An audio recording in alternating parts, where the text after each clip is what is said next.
So we've got Krista here from Madelyns Diner, and she's going to run us through her pivot when COVID-19 hit. The week before the final shutdown happened, we definitely had started to notice a decline in just business in general, because people were becoming more aware of what was happening around the world. Sunday night, through some talk with some people, realized that the government was gonna come on Monday and say, we're gonna lock it down. And you weren't sure yet if you were going to be an essential business in that group of people. We weren't sure if we were going to be essential. We also weren't sure if we were going to try and run takeout only, or if we were going to just shut down completely. I went to Facebook and started to say, this is what we're doing, and tell us where you live and we'll bring it to you. I built an email list because I couldn't manage the number of emails that were coming in, so I built a list so people could sign up so they would get a daily email saying what we were selling that day. And this was all like grocery store items. It was more like milk and cheese and butter. Right. And so it was no longer a restaurant, which there was no takeout. Right. Other than Tarts. One of my first reactions when all of this happened was, we are 2 weeks away from Good Friday. And for us at Madelyns, Good Friday has always been our biggest day. It's insane. We sell a ton of fish. But it's also one of my favorite days because I like doing the impossible. So, because we sell a whole lot of fish in a short period of time.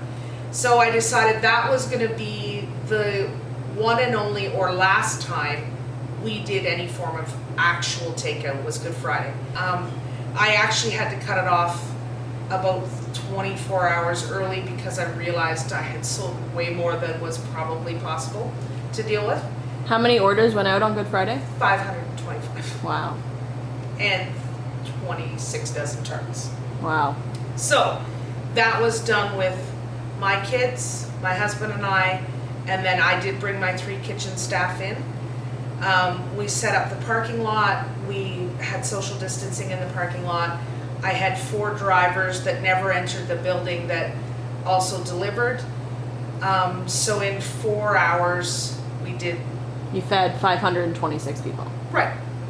It is absolutely, there's nothing remotely that's similar to what I'm doing other than it's food. Mm-hmm. And what I know and what my mom's, if I go right back to the very beginning, her mentality always was, it's not about making money, although you do have to make money, it's about feeding the world.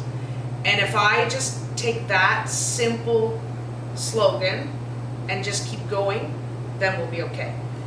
Because for me, the only thing I know how to do is serve. That's what I've done all my life, is serve people.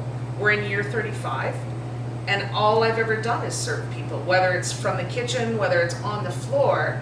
Well, this is still my way of doing it.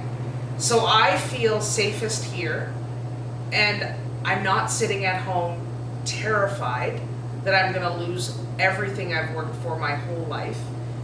I may still lose it. That's the reality. Because when it's gonna change, nobody knows. But I'm gonna do everything I can to make sure that our community's fed and that I still have a roof over my head.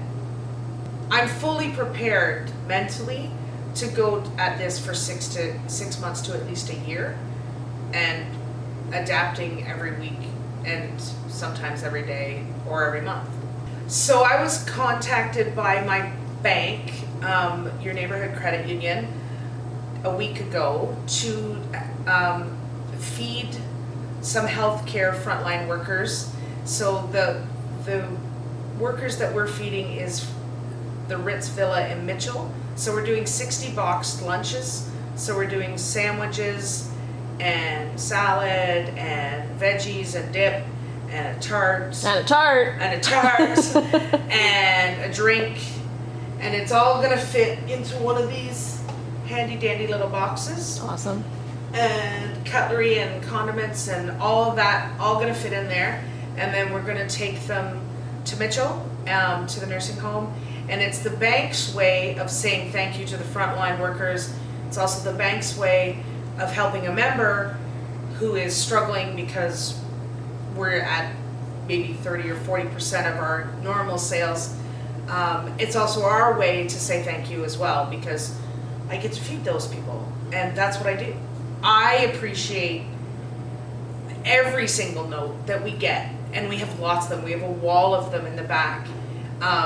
Because some days what we're doing right now is hard because it's way different. It's not what we're used to doing.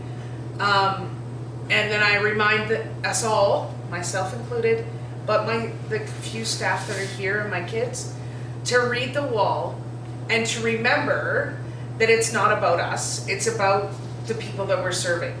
Every day you have to look for the hero and the angel, because every day there is that person somewhere in your life, and it's so easy to get stuck in the negative and the fear of, what am I going to do? Well, you have a choice. You either sit paralyzed or you move, and I think that's what we've done, is we moved.